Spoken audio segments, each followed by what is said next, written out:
is the best way to train if you want to maximize strength or muscular endurance or muscle hypertrophy and to increase muscle size, or for a specific sport that you're training for, or maybe just for general health and general well-being? All great questions. So as an exercise professional, when you design a program, the first thing you have to take into account is to reverse engineer everything. Because what is the preferred outcome? What is the training goal? What is the promised land, the pot of gold at the end of the rainbow? And reverse engineering work back from there. And look at what are you training for, what do you want to achieve? And when you look at that, what are the anatomical, physiological, performance criteria which you need to take into account to maximize that person's success in achieving that. And that has to be founded on anatomy, physiology, biomechanics, chemistry, physics, all the fundamentals of things that don't change that will make up the program that can justify the process to get to the desired outcome. A lot of time people will guess their way. They say, well, this is what everyone else is doing and I'm going to do that, therefore hopefully I'll get that outcome. But as an exercise professional, the most important word professional is that you understand the underlying mechanisms, those anatomical and physiological mechanisms that you put into place to adapt the training program and the variants of that program to maximize their chances of success, to give them peak performance while avoiding injury and making sure that they can achieve it from a lifestyle point of view. And ultimately what that really means is that your process should get the outcome. So your process should be specific to the physical requirements of the outcome. And we call that specificity of training. Meaning your outcome will be dependent upon the training, the cause and effect. You know, if this is the effect you want, then you have to work out what will cause that effect.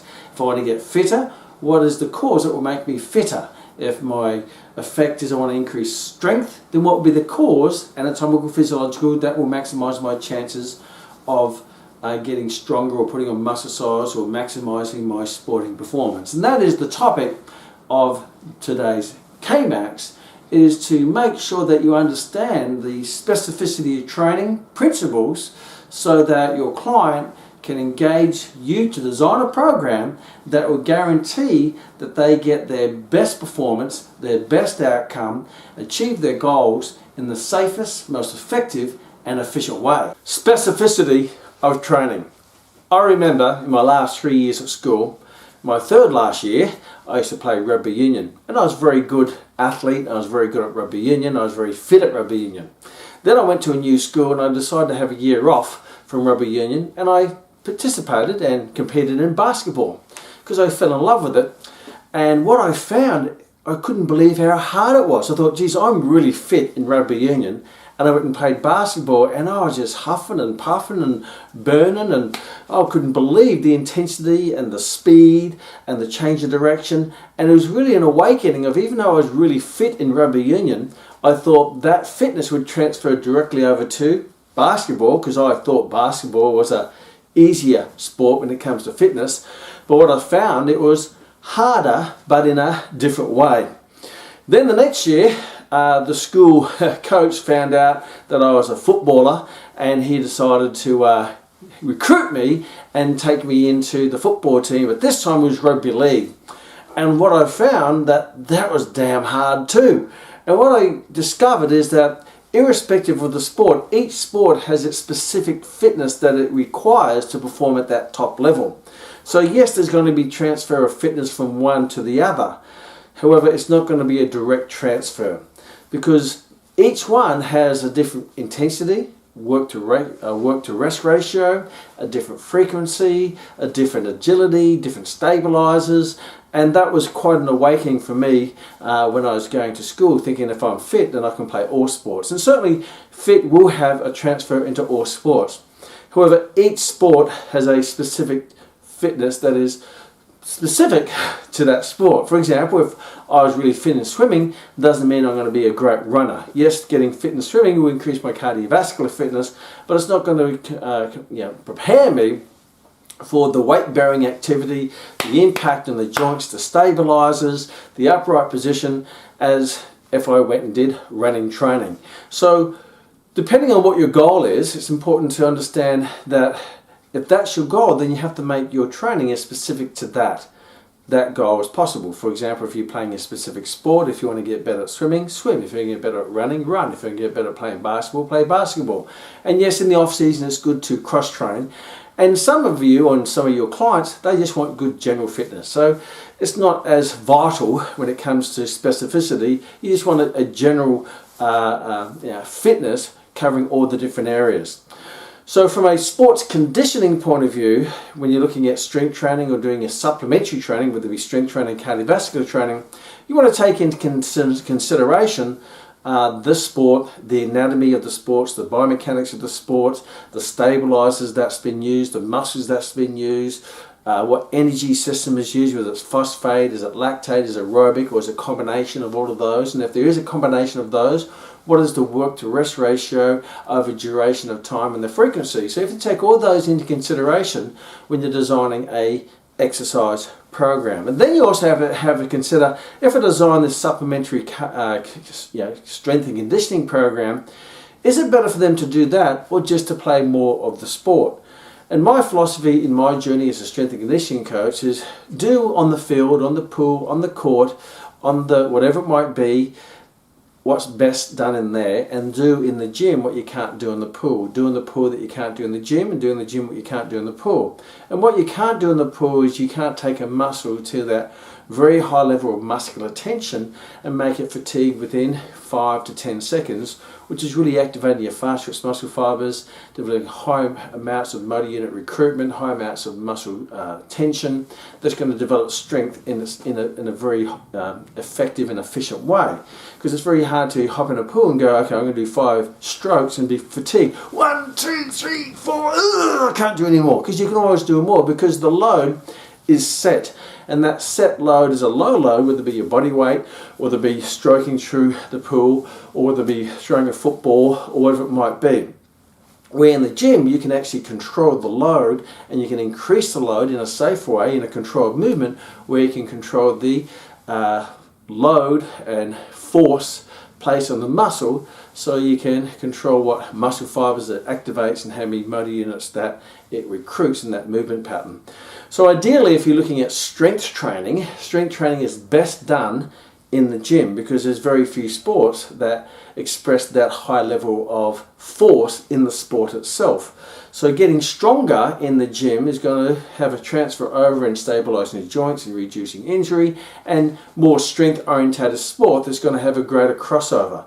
However, sports that are more based on endurance, cardiovascular endurance, then the strength training itself is going to have a less transfer over to the sport. For example, I do strength training.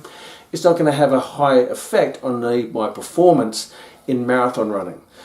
Not to say that you don't do strength training, because the great thing about strength training, you don't just do it for sporting performance, you do it to strengthen the joints and the stabilizers around the joints, so therefore they're more protected when you're doing those high repetition type endurance cardiovascular activities.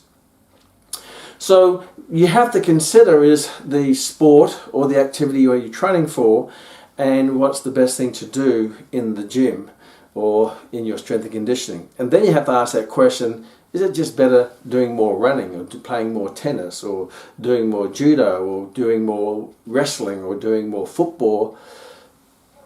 Or can I try to replicate that in the gym? Can you replicate the exact biomechanical movement pattern of a sporting action with the load and the acceleration and the joint angles and the stabilizers in the gym? No, you're better off just doing the sport.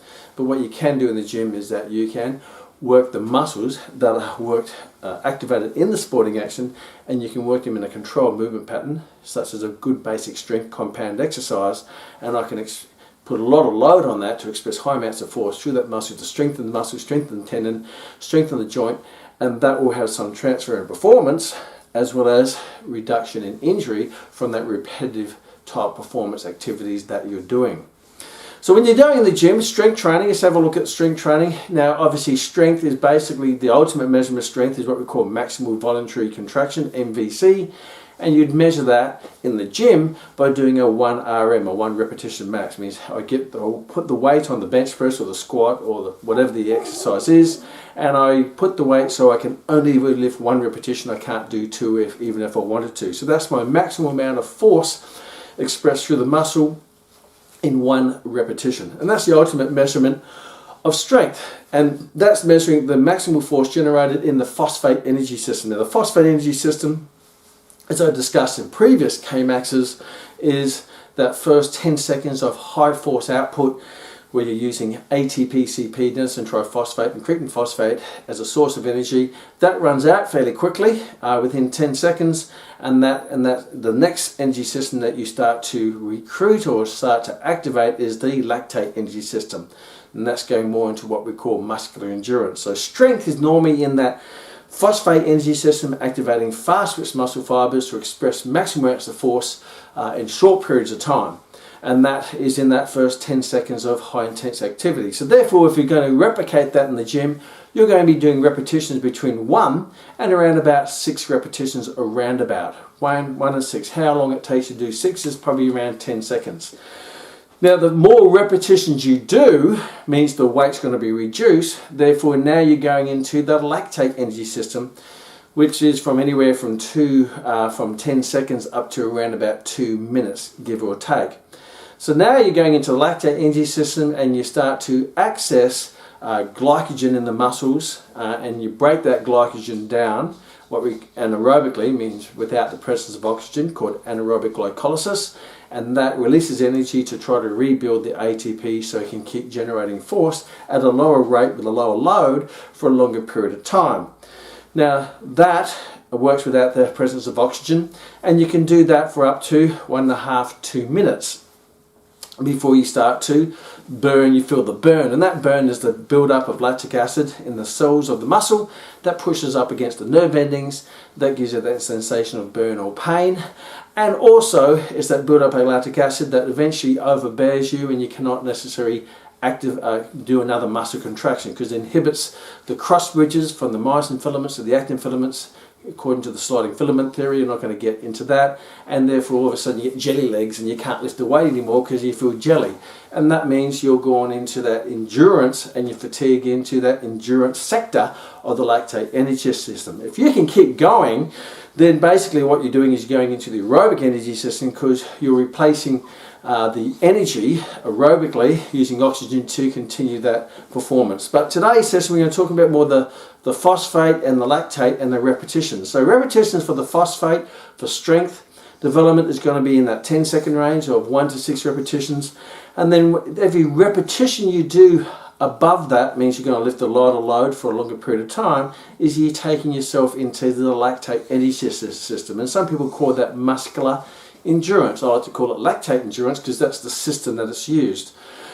And there you're accessing glycogen as a source of energy, anaerobically without the presence of oxygen to produce energy to keep those muscles contracting.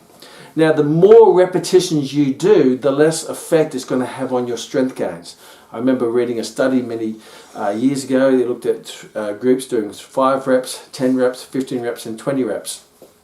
Now, the group doing 5 reps got the greatest gains in strength as measured by 1 RM, 1 repetition maximum. And the more reps, the 10, the 15 and the 20 repetition range, they got less gains in strength. They still got gains in strength, and all of them got significant gains at doing 20 reps. So you get better at 20 reps, but that has a diminishing effect or overlay on doing your 1 rep or 1 rep max. So the more repetitions you do, you get better at those repetitions, you get better at that endurance threshold, but that will have a less effect on your maximal strength. So your goal is maximal strength. Doing high repetitions, which promotes endurance, will have a little bit of crossover in your strength, but the more repetitions you do, the less crossover, the less effect it's going to have on your 1 repetition max or your ultimate gains in strength. So that comes down to specificity of how many reps you do. If I do 5 reps, then I get really great at 5 reps, but if I do always doing 20 reps, I get really great at 20 reps, but that will have a less effect on my 5 reps. If I get better at 5 reps, I'll get great at that, and it may have an effect on my 20 reps, but it's not going to have, it will have a diminishing returns on in compared to 20 reps. So if I want to get better at 20 reps, do 20 reps. If I want to get better at 5 reps, do 5 reps. And pick the repetitions, the energy system, whether it be phosphate energy system or lactate energy system, and depending on what your goals are, as your goal is to really replicate the endurance in the sport, you might do higher reps. My recommendation from my experience, you're better off just doing the sport, because I can actually burn you out doing hill sprints or doing basketball death runs, whatever it might be. And there's lots of great drills or tackle drills in the football field, so I can really get you into that lactate system, but doing skills that are very specific to the sport.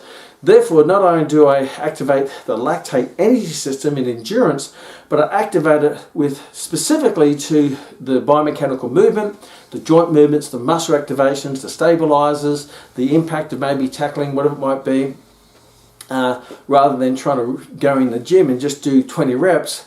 Yes, I'm working the lactate, but I'm neglecting all the other physical requirements or qualities that work in a, how can I say, a cooperative way to produce the maximal performance outcome. So if I could go and do a dumbbell bench press, for example, I use this, I'm a fighter as you know, and I can do high repetitions with the dumbbell bench press and saying this is going to increase endurance of jabbing, and I do high repetitions. Or I can, in the laying down position, do a dumbbell press, or I can stand up, have a big heavy bag with a boxing glove, and I can bang, bang, bang, bang, and I still do the same drill, but with explosiveness and power, using all the other muscles and the other body position and the joint, and hitting the bag and moving with the feet. And yes, I'm going to get that same endurance, if not better, but far better, because everything else has been activated. So endurance in the gym, yes, it will work, but the better option maybe is try to get endurance doing the specific sporting skill, whether it be tackling or on the basket, running with the basketball, or whatever sport that might be. If you're just doing general fitness, general conditioning, then that's perfectly fine. But if you really want to fine tune it to get your maximum return in training time, then you want to make it as specific as possible in the gym, or better off might be doing that sporting movement. I also do judo, and I compete in taekwondo and kickboxing, and what's really interesting is that this year I'm focusing a bit more on judo, and I've done many taekwondo tournaments.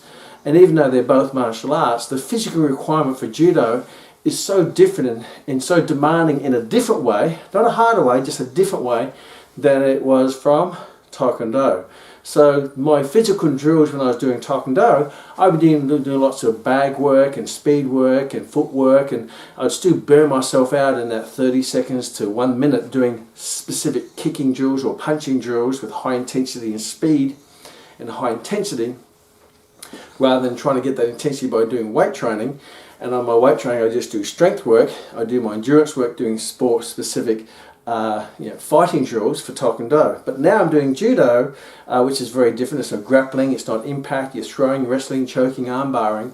Now I'm doing a whole series of different physical drills, which I try to make as specific to judo, going in and out what we call uchikomi, or going in and out of throws, or using your body, wrestling weights around, or people around. So my point being is that have a look at the big picture of what you're trying, look at the specifics of what you're trying to do, and say, well, how is the best way for me to train to get the greater benefit from my training time that will transfer into the specific physical and also mental and psychological needs of the sport, taking into account obviously the overall posture, or my biomechanics, my acceleration, my speed, my work to rest ratio, my stabilizers, my energy systems, my substrate utilization, and also just mentally, can I engage my mind into the specifics of that drill and relate it to the sporting outcome that I want.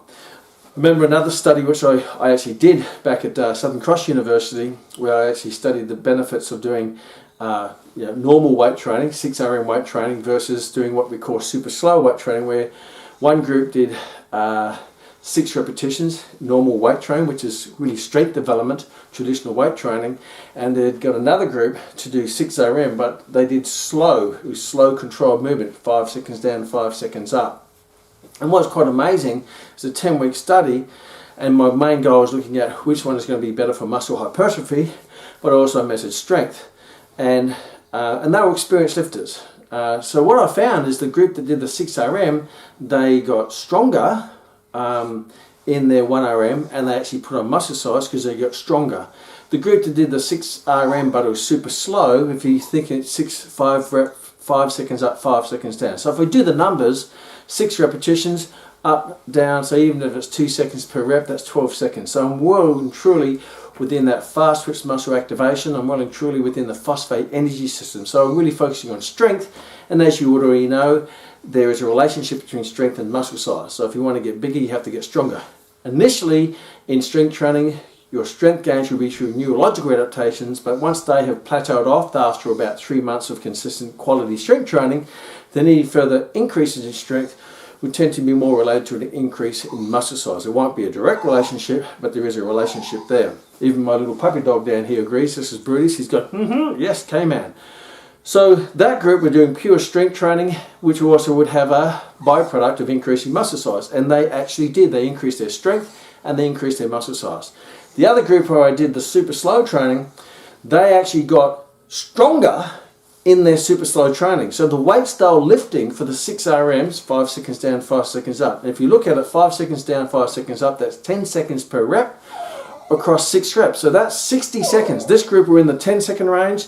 This group were in the 60-second range. This is in the phosphate energy system. This is in the lactate energy system. This is activating fast twitch muscle fibers. This group's activating slow twitch muscle fibers, or your intermediate fibers, your fast oxidative glycolytic muscle fibers.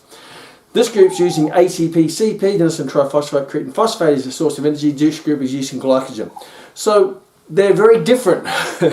They're very different. Even though you're doing 6 repetitions with the same exercise, but they're still very different when you look at the physical drivers of the two. This group got stronger in the slow repetitions. So their weights they're using for 6 repetitions, 5 seconds up, 5 seconds down, got increased. However, when we brought them back to do a ultimate strength test on them to see if that actually increased their strength, it basically didn't make any difference. Some actually got weaker. And the reason why they got weaker is because previous to the study they were doing the heavy weight training. So all of a sudden they were doing lightweight training slowly for 6 RM, and obviously they got deconditioned from the heavyweight training and they lost strength. And they didn't gain any muscle gains, they stayed the same. And there's no significant difference. But basically, ultimately, nothing happened over here. They got better in slow muscular endurance, which is great. However, when I look at most sporting actions, nothing is performed in 5 to 10 second repetitions. If I'm swimming, even if I'm doing endurance swimming, I'm not going 1, 2, 3, 4, 5, 1, 2, 3, 4, 5. So even though it's endurance, but it's still at the wrong speed. So I'm not getting that neural drive to accelerate as much as I can, even if it's endurance, because I'm actually teaching muscles to go slow versus go as fast as they can with that load over that period of time. So it all boils down to specificity of training.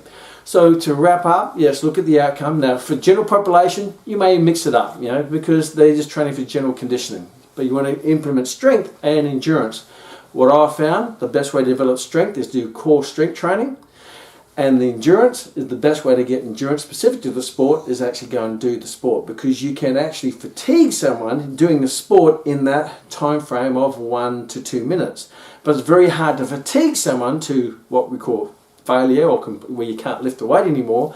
You're very hard to fatigue them doing their sport in their sport. But it's easy to do that in the gym, which will get an increase in strength, increase of muscle activation, multi-unit recruitment, increase in preferred activation of your fast twitch muscle fibers, and increase in strength, which will have some crossover, more so on the strength-oriented power-based sports, but it's also really good to use to stabilize joints to reduce injury on the more repetitive type sports. So strength training is great. Endurance, you have to decide how you're going to blend that together. Personally, in my younger career, I used to do endurance, a little bit of endurance in the gym. Now I do all my endurance specific to my sport. That way I engage all the other physical requirements, not just the energy timeline, but all the muscles and the stabilizers and the posture and the mindset and the acceleration and the deceleration, the change of direction, all those other things that add to the mix to get you 100% prepared for your sport and life. So we see you in the next Kmax.